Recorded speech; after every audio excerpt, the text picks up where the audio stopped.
Today we want to talk about how people have to make hard decisions when there is no perfect choice. This isn't an easy video to make, but we feel like it's an important one. We're sharing this because it's a reality for long-term or extended travelers, and it's something that people don't really talk about. But we also wanted to bring it up in case you're in a situation where you have to make hard choices, whether you're a full-time traveler or not. My sister passed away after an 8-month battle with an aggressive form of cancer, and we happened to be on the other side of the world when that news came to us. We had to make some really tough decisions, and the thought process that went behind it is what we want to share with you. We're currently in Nelson, New Zealand, and we have our next stop in Queenstown before heading to Southeast Asia. We made a decision a couple of months ago to make a pivot back to the US in order to say our goodbyes, and we expected that our next trip back would be for a funeral. When the memorial was scheduled, we had to make a decision, and neither choice was very clear. It's a long trip back to Texas from New Zealand, and it's not just about the distance, it's about the time. My first thought was immediately, let's get in there, let's cancel some flights, let's change things around, let's get to Houston as fast as we can. But all the pieces hadn't been put in place yet. We didn't know the exact days, we didn't know exactly what was going to happen, and so we couldn't make that decision and make it correctly. So the next thing on my mind was, well, what are we doing? Why are we doing this so fast? Let's figure out what's going on with this. And that's where the complexity comes in, because you want to be there for family. I want to be there for family. The whole process is to come together and to talk about loss and to share these stories and everything else. That's part of what I've been doing my whole life when we've lost people in our lives. But this choice was complicated because we're so far away and because we couldn't just go over there at a moment's notice. How do you make those impossible choices when it's just never perfect? Do we stay here and grieve and talk to people on the phone, or do we try to fit some sort of extremely complex travel in? And does that help us? Does it help anybody in the process?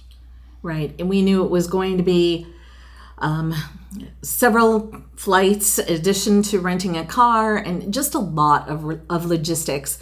And it turns out that this is the Christmas season where flights are harder to get and there's a lot more traffic at the airports and everything else. It just seemed like a lot of the logistics were working against us, especially when there were so many big feelings that were also coming up that we were also having to deal with and juggle. Yeah. Every situation like this is different. Everyone has their own reasons for where they are and how they're going to do things. For me, in this situation, I came to the moment of looking at what it's going to do to me and help me with my grieving process. I didn't feel like in this situation, being the travel logistics person and having to spend 30 hours in flights and in airports was going to help me emotionally heal during this time. And that's neither right nor wrong for whatever you're doing.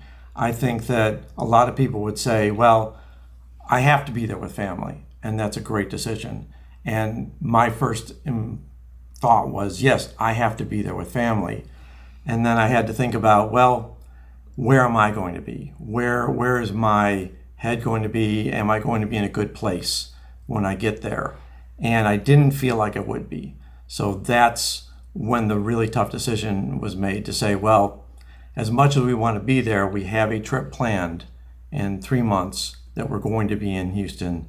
And I want to spend the time with my family members that are there and have the kind of our own personal memorial at that point and just spend time sharing stories, doing the things that you would normally do when there's loss in the family. And for me, that's what settled the decision. It was not easy though. It was painful, and even after I made that decision, I think it was really hard to share it with family because I did feel guilt and I did feel like I want to be there. And so no perfect solution, but for me, this was the right way to go. Yeah, I think we were worried about just like you're on planes for so many hours and you have to hold all your feelings together very tightly. And how is it to get through some of that? And I think we had to step back from what our plans were and what we thought was the right thing to do. And Kevin just really needed to kind of be a little bit selfish and to say, okay, I know that maybe other people might want to see me, but what am I comfortable with? How do I process my own grief? And end up being okay that not everybody is going to be okay with it. Yeah. But that sometimes you do have to put yourself first. We don't have any regrets that we're full-time travelers. Life doesn't pause whether we're traveling or whether we're somewhere at home. So the idea that we could have made things different if we weren't traveling full-time isn't a reality for us. The best any of us can do is make the most thoughtful decision with the energy and resources that we have available to us. Yeah, we purposefully spent this year not booking too far in the future. We knew at some point that my sister's battle was not going to continue. It just was too aggressive a version of cancer. So we knew this was going to happen. We did not plan a lot of flights out, but we were hoping that when we were this far away, this wouldn't be the decision process we'd have to make. We were hoping we'd be closer to home. And it just didn't turn out that way. And you cannot control these things. You cannot decide later that, or have regrets that, we should have planned things differently. We did everything we thought we could. And I'm very glad that we went back a few months ago and spent the time when people could be around and happy and feel, like they could spend time together and nobody was in a hospital bed and constricted or couldn't talk or anything like that. So, yeah, this has been a tricky process. And I talked to my surviving sister and she said, I would love for you to take it easy and not fly in and spend more time together in March when you come around. That will be perfect for me. And we'll spend more time on the phone and we'll talk about this and we'll just work through it long distance until you're here. And to me, that was the release valve that said, it's okay. You're allowed to make this decision. It's good for you and it's actually good for people around. They'll be okay. Everyone will be okay with this. Yeah, I think you just have to give yourself grace, whatever you decide to do, and just be okay with the decisions you make. Because there's no right or wrong decision. I think that that's really important. Maybe in the cooler, calmer, non-emotional times, I would say, well, of course you're going to fly back. Of course you want to be a part of this experience. But you can't know how you're going to feel until you're actually in it. And you have to make the decisions that you're the most comfortable living with. We're taking a few days of downtime to just decompress because there's been a lot of an inability to focus, and we've just had to feel all of the feelings, and it's Christmas, and I think that some of those feelings are even more intensified. Yeah, because this is the time you spend with family, right? The holidays, and this is the time that you're also missing family, and then a death happens, and now you're even deeper in those emotions. Yeah. One thing I think that this forced us to think about is what memorials even are.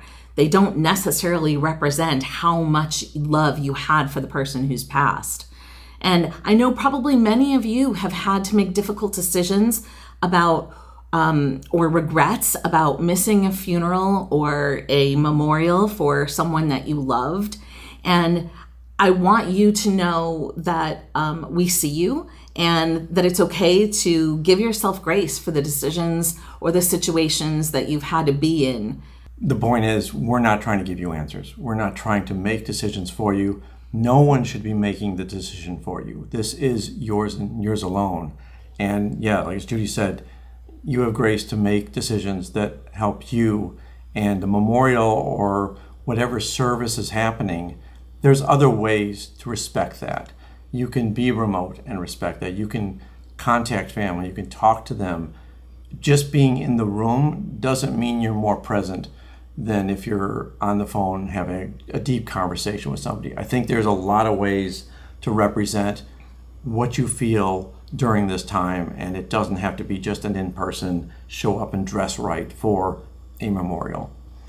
I also think that whether you attend or don't attend, one of the things that people have told me that they appreciate is that those ongoing conversations or act of kindnesses happen for the family to let them know that they can speak about a loved one and that you're still thinking of them while they're grieving. And so I think that we're going to be continuing to identify ways that we can help our family members to know that we're thinking about them and supporting them. I think this is a reminder too for me that I don't get on the phone a lot with family. This is Judy's. She's the emotional support being in this relationship for our family, and I have to make a more concerted effort to contact people and talk to people because it is important, especially after a loss like this. There are things to say, there are stories to share, there are emotions to feel, and it's important for me to be better at that. So that is my takeaway from this situation. I've also learned that after making this really tough decision, that it's okay to have this range of emotions and feelings. The fact that I feel better that I finally made this decision that I'm not going to do the intense travel is good. But I also have to still deal with I still feel a little bit removed. I still feel like I'm going to miss something. And so those feelings are still there. And I do wish I could spend time in person sharing stories now, not 3 months from now. So it's complex, and it's okay to be complex and feel different things about a decision like this. Yeah, I think it just means that the decision was a difficult one, and that's okay. If you've ever had to make a difficult decision when there was no perfect answer, we just want you to know that you're not alone. And we'd love to hear your stories if you're comfortable sharing them so that others feel like they're not alone too. Thanks so much for watching. We hope you give your loved ones an extra hug today if you're nearby, and we'll see you next time.